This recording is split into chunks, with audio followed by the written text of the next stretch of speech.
Om Namachivaya. Once again coming back with Amarnath Astro YouTube channel. இன்றைக்கி நம்ம பார்க்க போகிற பதிவு பார்த்திங்கன்னா மகரம் ராசி எப்பொழுது ஜெகமாலும். இந்த டாபிக் பார்த்திங்கன்னா இப்போ மகரம் ராசிக்காரங்களுக்கு 7 சனி முடிஞ்சு ரொம்ப நாளாகுது, ரொம்ப மாதம் ஆகுது. ஆனால் நிறையா மகர ராசிக்காரங்க இன்னமும் பிரச்சனைகளில் தான் இருக்கிறாங்க. அது ஏன்றதை பற்றி தான் இந்த பதிவில் பார்க்குறோம். மகரம் ராசிக்காரங்க எந்த டைமில் ஜெகம் ஆள்வாங்க, உங்களோட ஜாதகத்தில் என்ன மாதிரி இருந்தால் அந்த மாதிரி அமைப்பு உங்களுக்கு கிடைக்கும் அப்படின்றத நம்ம எல்லா லக்னத்துக்கும் பார்க்கலாம். ஆனால் ராசின்றது மகரம் ராசி. மகரம் ராசிக்காரங்களுக்கு இது பொருந்தும். நீங்கள் எந்த லக்னமாக இருந்தாலும் லக்னத்துக்கு ஏற்ற மாதிரி மாறும். நம்ம ஒவ்வொரு லக்னமாக எப்படி இருக்கும்ன்றதை பார்க்கலாம். மேஷம் லக்னம்லேருந்து மீனம் லக்னம் வரைக்கும் மகரம் ராசிக்காரங்களுக்கு எப்போ ஜெகம் ஆளும் அமைப்பு, அதாவது வெற்றி பெறும் அமைப்பு கிடைக்கும் அப்படின்னு நம்ம பார்க்கலாம். பதிவுக்கு போகிறதுக்கு முன்னாடி நம்ம அனைவருக்கும் ஜோதிடம்னு ஒரு சப்ஸ்கிரைபருக்கு ஒரு கேள்வி, அதாவது ஜோதிட கேள்விக்கு பதில் இலவசமாக வழங்கிட்டு இருக்கோம். அதுக்கு நீங்கள் சப்ஸ்கிரைப் பண்ணிவிட்டு கமெண்ட் பாக்ஸில் போடணும். உங்களோட பெயர், பிறந்த தேதி, பிறந்த நேரம், பிறந்த இடம் இதை போட்டிங்கன்னா, உங்களுக்கான கேள்வியும் போட்டிங்கன்னா உங்களுக்கான பதில் உங்களுக்கு யூடியூப் சேனல்லையே பதிவாகவே வழங்கப்படும். சரிங்களா? இது ஒன்று. இப்போ பார்த்தீங்கன்னா நிறைய ஜோதிட புத்தகத்தில் ஜென்ரல் பதிவு தான் இருக்குது. யூடியூப்லேயும் பார்த்தீங்கன்னா ஜென்ரலாக உங்களுக்கு மகர ராசி எப்படி ஆகும், மகரத்தில் சனி பயிற்சி எப்படி இருக்குது, ராகு கேது பயிற்சி எப்படி இருக்குது, குரு பயிற்சி எப்படி இருக்குது அப்படின்றது தான் உங்களுக்கு தெரிஞ்சிருக்கும். இந்த பலன்கள்லாம் பொது பலன்கள். இதெல்லாம் ஜோதிட புத்தகத்துலேயும் ஜோதிடர்களும் பொது பதிவாக தான் போட்டுட்ருக்காங்க. ஆனால் உங்களுக்கு எப்படி நடக்கும் அப்படின்னு பார்த்தீங்கன்னா, உங்களோட ஜாதகத்தில் லக்னம் எப்படி இருக்குது, அதாவது நீங்கள் பிறந்த நேரம், பிறந்த இடம், பிறந்த தேதியில் லக்னம் அப்படின்னு ஒன்று இருக்கும். அந்த லக்னம் எப்படி இருக்குது, மற்ற கிரகங்கள் எப்படி இருக்குது, உங்களுக்கு எப்படி தசாபுத்தி இருக்குது, எந்த தசாபுத்தியில் என்ன மாதிரி பலன்கள் கிடைக்கும் அப்படின்னு உங்களுக்குன்னு கஸ்டமைஸ்டு பலன்கள் கிடைக்கும். அதுதான் நடக்குமோ ஒழிய இங்கே ஜென்ரலான பதிவில் வர தகவல்களோ இல்லை பலன்களோ, நிறைய பேர் பார்த்திங்கன்னா கெட்ட பலன்களாக சொல்லுவாங்க. சனி உச்சமாக இருந்தால் அவர் பாவத்துவம் ஆகிட்டார், இல்லை சனி நீச்சமாகிட்டா உங்களுக்கு வேலை கிடைக்காது, உங்களுக்கு ஆயுள் கம்மி அப்படின்றதெல்லாம் இருக்கும் ஜென்ரல் பதிவில். ஆனால் அதெல்லாம் உண்மை இல்லை. உங்களோட ஜாதகம் தான் உங்களுக்கு என்ன பலன்கள் கொடுக்க நிர்ணயிக்கப்பட்டிருக்கதோ அதை கொடுக்கும். இப்போ பதிவுக்கு போகலாம். இப்போ மகரம் 7 சனி முடிந்தாலும் நமக்கு பிடிச்சது சரியா இல்லையா அப்படின்னு நிறைய மகர ராசிக்காரங்க நினச்சிக்கிட்டு இருக்கீங்க. நிறைய பேர் ஃபீல் பண்ணிட்டுருக்கீங்க. அந்த மாதிரி ஃபீல் பண்ணுறவங்க அப்படி இருந்தீங்கன்னா கமெண்ட் பாக்ஸில் நீங்கள் போடலாம். நீங்கள் ஏன் என்ன மாதிரி பிரச்சனையில் இருந்தீங்க, 7 சனிக்கு முன்னாடி 7 சனியில் என்ன பிரச்சனை வந்தது, இப்போ ஏன் சரியாகலை, எந்த பிரச்சனை இருக்குது அப்படின்றத நீங்கள் கமெண்ட் பாக்ஸில் போடலாம். நிறைய 7 சனி முடிஞ்ச மகர ராசிக்காரங்களுக்கு இந்த பிரச்சனைகள் இருக்குது. அதுக்கு தான் இந்த பதிவு. ஸோ மகரம் ராசி எப்பொழுது ஜெகமாலும் அப்படின்னு நம்ம இப்போ பார்க்கலாம். மேஷம் லக்னம் அப்படின்னு நீங்கள் மேஷ லக்னமாக இருந்த ஒரு வேலை மகரம் ராசி இருக்குது. மகரம் ராசியில் பார்த்தீங்கன்னா உத்திராடம், திருவோணம், அவிட்டமில் ஒரு 2 பாதங்கள் இருக்கும். சரிங்களா? இப்போது எந்த நட்சத்திரமாக இருந்தாலும் சரி, மேஷம் லக்னத்துக்கு மகரம் ராசி மகரம் மட்டும் இல்லை, சனி 10 மற்றும் 11ஆவது அதிபதி. 10ல் உங்களுக்கு சந்திரன் இருக்கும். 10ல் சந்திரன் இருக்கும் பொழுது உங்களுக்கு பொதுவாகவே நிஷ்பலம் அப்படின்னு சொல்லுவோம். நிஷ்பலம்னு பார்த்தீங்கன்னா 4ல் சந்திரன் இருந்தால் திக்பலம், 10ல் இருந்தால் நிஷ்பலம். அதாவது சந்திரனோட பவர் குறைவாக இருக்குது அப்படின்றது அதோட மீனிங்கு. அதனால் என்னன்னு பார்த்தீங்கன்னா, மேஷ லக்னமாக இருந்து நீங்கள் வீடு, நிலம் அதை போன்ற விஷயத்தில் மகரம் ராசியாக இருக்கிறவங்களுக்கு அதில் பிரச்சனைகள் வந்தாலும் பின்னாடி அந்த சந்திரனோட சேர்ந்த கிரகங்கள் குரு சேர்ந்துருக்குன்னு வச்சுக்கோங்க. அந்த பிரச்சனைகள்லாம் குரு மூலமாக தீர்க்கப்படும். ஏன்னா குரு 9வது அதிபதி இல்லைங்களா மேஷம் லக்னத்துக்கு. அதனால் அந்த குரு மூலமாக அந்த சந்திரனோட பிரச்சனைகள் தீர்க்கப்படும். எப்படின்னு கேட்டிங்கன்னா, குரு 9வது அதிபதி மட்டும் இல்லை, 10ல் இருக்கும்போது நீச்சம் ஆயிடுறாரு, நீச பங்கமம் ஆயிடுறாரு. ஸோ நீச பங்கமான குரு அந்த நிஷ்பலம், அதாவது திக்பலத்துக்கு ஆப்போசிட் பார்த்து நிஷ்பலம், நீச்ச பலம் வேறு, நிஷ்பலம் வேறு. நிஷ்பலம்ன்றது அவர் பவர்ஃபுல்லாக இருந்தவர் வீக் ஆகிடுறது. நீச்சம்ன்றது அவரோட ஒளி ஃபுல்லாக இருக்கிறது 0 ஆகிடுறது. சரிங்களா? ஆனால் குருக்கு எப்படி இருந்தாலுமே பலன் அதிகம். குரு சேர்ந்திருந்த சந்திரனுக்கு அப்படி இருக்கும்பொழுது பலன் அதிகம். இவங்களுக்கு பார்த்திங்கன்னா தொழில் சம்மந்தமான இதில் பலவிதமான வெற்றி கிடைக்கும். தொழில்ன்றது பார்த்திங்கன்னா இவங்க உணவு சம்மந்தமான தொழில், இல்லாட்டி பேக்கரி, இல்லை ஃபுட் ரிலேட்டட், இது தவிர பார்த்திங்கன்னா டீச்சிங், இந்த மாதிரி ப்ரொஃபஷனில் பெரிய அளவில் சைன் ஆவாங்க. இது மேஷ லக்னத்துக்கு மகர ராசியாக இருந்தால். இப்படி இருக்கவங்களும் பார்த்திங்கன்னா இந்த 7 சனியில் வேலையில் பெரிய பிரச்சனைகளை சந்திச்சிருப்பாங்க. வேலை போயிருக்கும் 7 சனியில்.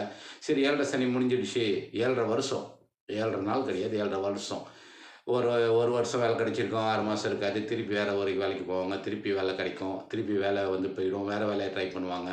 சில பேர் பிஸ்னஸ் பண்ணுவாங்க. இந்த பிஸ்னஸில் ப்ராஃபிட் வரல, வேறு பிஸ்னஸ் மாற்றிருப்பாங்க. இன்னொரு பிஸ்னஸ் பண்ணுறதுல அதுலேயே வந்து பெரிய ப்ராஃபிட் வராமல் டல்லாக இருக்கும், லோன் இருக்கும். இப்படிலாம் இருந்தவங்க வந்து மகர ராசிக்காரங்க நிறைய பேர். இப்போது வந்து இந்த மேஷ லக்னக்காரங்களாக இருந்து மகரம் ராசியாக இருக்கிறவங்க வந்து பெரும்பாலும் இப்போது சனி வக்ரமாக இருக்கிறாரு இல்லைங்களா?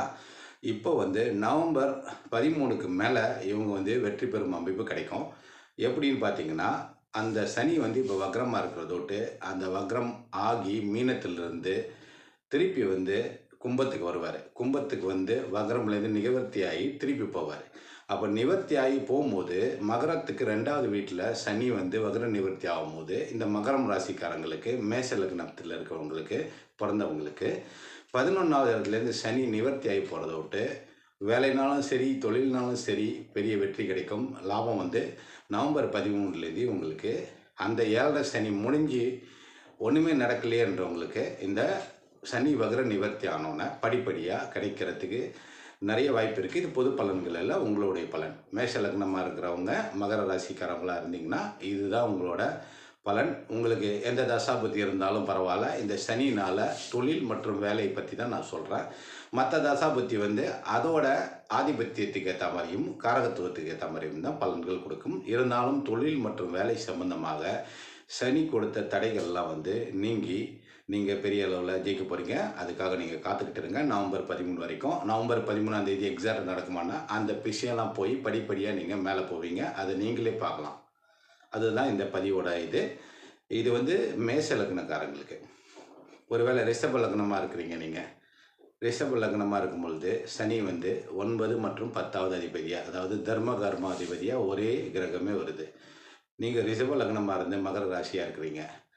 உங்களுக்கு வந்து அவர் 9, 10 அதிபதின்றது இருந்தாலும் உங்களுக்கு 7.5 சனி இருக்கும் பொழுது உங்களுடைய பாக்கியம், அதாவது கல்யாணம் ஆகாதவங்களுக்கு 7.5 சனி முடிஞ்சோன்னே கல்யாணம் ஆகிடுமா? ஆயிருக்காது. வீடு வாங்காதவங்க வீடு வாங்கியிருப்பீங்களா? வீடுக்குள்ள பிரச்சனை இருந்திருக்கும், சரியாக இருக்குமா? ஆயிருக்காது. அது 7.5 சனி முடிஞ்சு சரியாகும் அப்படின்னு வெயிட் பண்ணி இப்போ வரைக்கும் நடந்திருக்காது. இல்லை 10வது இடத்துக்கு உரிய தொழில் சரியாக செட் ஆகிருக்குமா? தொழிலில் பிரச்சனை வந்திருக்கும், வேறு தொழில் மாற்றிருப்பீங்க. இதெல்லாம் நடந்திருக்கும் 7.5 சனியில். 7.5 சனி முடிஞ்சோன்னும் இது சரி ஆகி வரா மாதிரி தெரியல. இன்னும் அது நடந்துக்கிட்டு தான் இருக்குது. கொஞ்சம் கம்மியாக இருக்குது, பட் இருக்குது. அது எப்போ சரியாகும் அப்படின்னு கேட்டிங்கன்னா, இந்த வக்ர நிவர்த்தி ஆகிற சனி வந்து நவம்பர் 13க்கு அப்புறமா உங்களுக்கு கல்யாணம் ஆகாமல் இருக்கிற ரிஷப லக்னக்காரங்களுக்கு, மகர ராசியாக இருக்கிறவங்களுக்கு கல்யாணம் சம்மந்தமான விஷயங்கள் நடக்கும். குழந்தை இல்லாதவங்களுக்கு குழந்தை பிறக்கும். பாக்கியஸ்தானம்னா தானே வீடு, மனைவி, மக்கள். வீடு இல்லாதவங்களுக்கு வீடு வாங்குவாங்க. கல்யாணம் ஆகாதவங்க கல்யாணம் பண்ணிப்பாங்க, அந்தந்த வயசுக்கு ஏற்ற மாதிரி. அதை தவிர பார்த்திங்கன்னா குழந்தை இல்லாதவங்களுக்கு குழந்தை பிறக்கும். சரிங்களா? இதுதான் பாக்கியஸ்தானத்தோட பலன்கள். பொது பலனாக இருந்தாலும் இந்த பலன்கள்லாம் உங்களுக்கு 7.5 வருஷமாக நடக்காமல் இருந்து சரியாகி வரும்னு சொல்லி உங்களுக்கு வராமல் இருந்திருக்கு. நீங்கள் எந்த விஷயமா, அதாவது எந்த உங்களுக்கு தசாபதி நடந்தாலும் ரிஷப லக்னத்தில் இப்போது மகர ராசியாக இருக்கிறவங்களுக்கு, ரிஷப லக்னக்காரங்களுக்கு இந்த மாதிரி பலன்கள் தான் உங்களுக்கு கிடைக்கும். இது தவிர தொழில் ஏற்கனவே சொல்லியிருக்கேன். சனி சம்மந்தமான தொழில் கண்டிட்டு இருக்கவங்களுக்கு பெரிய அளவில் வெற்றி பெறுவீங்க. சனி சம்மந்தமான தொழில்னால் இரும்பு, பழைய பொருள் விற்கிறது, ரசாயனம் விற்கிறது, அதாவது வந்து கெமிக்கல் சேல்ஸ் பண்ணுறவங்க, கெமிக்கலை மேனுஃபேக்சரிங் பண்ணுறவங்க, இல்லை வந்து வேறு விதமான நம்ம குடிக்க முடியாத திரவங்கள், எண்ணெய், இது மாதிரி விற்கிறவங்கலாம் பெரிய அளவில் முன்னேற்றம் ஆகுங்க. இது வந்து ரிஷப லக்னக்காரங்களுக்கு. ஒருவேளை நீங்கள் மிதுனம் லக்னமாக இருந்து மகர ராசியாக இருந்தீங்கன்னா, சனி வந்து 8ல் இருக்கும். சனி இல்லை, சந்திரன் 8ல் இருக்கிறது. 2வது அதிபதி 8ல் இருக்கும் பொழுது உங்களுக்கு ஏற்கனவே 8ல் இருக்க சந்திரனால் பிரச்சனை இருந்திருக்கும் 7.5 சனியில். அந்த 7.5 சனியில் இப்போ மிதுன லக்னக்காரங்களுக்கு அதிகமாகவே இருந்திருக்கும். இப்போ 7.5 சனி முடிஞ்சும் ரொம்ப ஒரு மாதமாகி சரியாகாமல் இருக்கும்.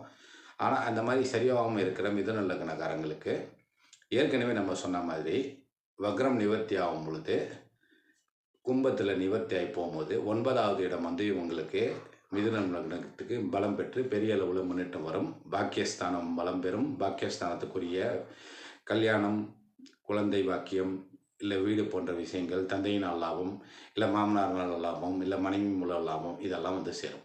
இது மிதுன லக்னக்காரங்களுக்கு. 8ல் இருக்க சந்திரன்லேருந்து 9ல் இருக்க மூலமாக எப்படி கொடுப்பாருன்னு பார்த்தீங்கன்னா, 8வது அதிபதியும் சனி தான், 9வது அதிபதியும் சனி தான்.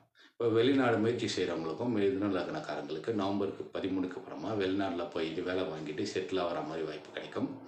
நல்ல தொழில் அமைச்சு கொடுப்பாங்க. அது பார்த்திங்கன்னா வக்ர நிவர்த்தியான சனி நவம்பர் 13க்கு அப்புறமா மிதுன லக்னமாக இருந்து மகர ராசியாக இருந்தால் எந்த தசாபுத்தி நடந்தாலும் உங்களுக்கு இந்த பலன்கள் கண்டிப்பாக நடந்து தீரும். 7 சனியினால் பாதிக்கப்பட்டவங்களுக்கு இது கண்டிப்பாக பெரிய ரிலீஃபாக இருக்கும். இது மிதுன லக்னம் மகர ராசி நேயர்களுக்கு மட்டும் பொருந்தும். உங்களுக்கு எந்த தசாபுத்தியாக இருந்தாலும் வயதிற்கு ஏற்ற மாதிரி உங்களுக்குரிய பிரச்சனைகள் 8, 9 தொடர்பான பிரச்சனைகள், ஒருவேளை நோயில் இருந்தீங்கன்னா அந்த நோய் அதோட சிவியாரிட்டி குறைஞ்சி நல்ல விதமாவீங்க. 8னா ஹட்ரல்ஸ் இல்லைங்களா, 9 பாக்கியஸ்தானம். ஏற்கனவே சொன்ன மாதிரி வீடு, மனைவி, மக்கள், கல்யாணம் ஆகாதவங்க, குழந்தை இல்லாதவங்க, தந்தை மூலமாக வர சொத்து லேட் ஆகிறது, அதெல்லாம் கிடைக்கும் உங்களுக்கு. மீதி இருக்கிற லக்னத்துக்கு, அதாவது கடகம்லேருந்து மீனம் வரைக்கும் மகரம் ராசிக்காரங்க என்ன மாதிரி ஜெகத்தை ஆளுவாங்க, வெற்றி பெறுவாங்க, பிரச்சனைகளிலிருந்து எப்படி வெளியில் வருவாங்க அப்படின்றது நம்ம வரப்போகிற பதிவுகளில் பார்க்கலாம். அனைத்து ராசியினரும், மகர ராசி மட்டுமல்ல அனைத்து ராசியினரும் வாழ்க வளமுடன் என்று சொல்லி இந்த பதிவினை நிறைவு செய்கிறோம். நன்றி, வணக்கம்.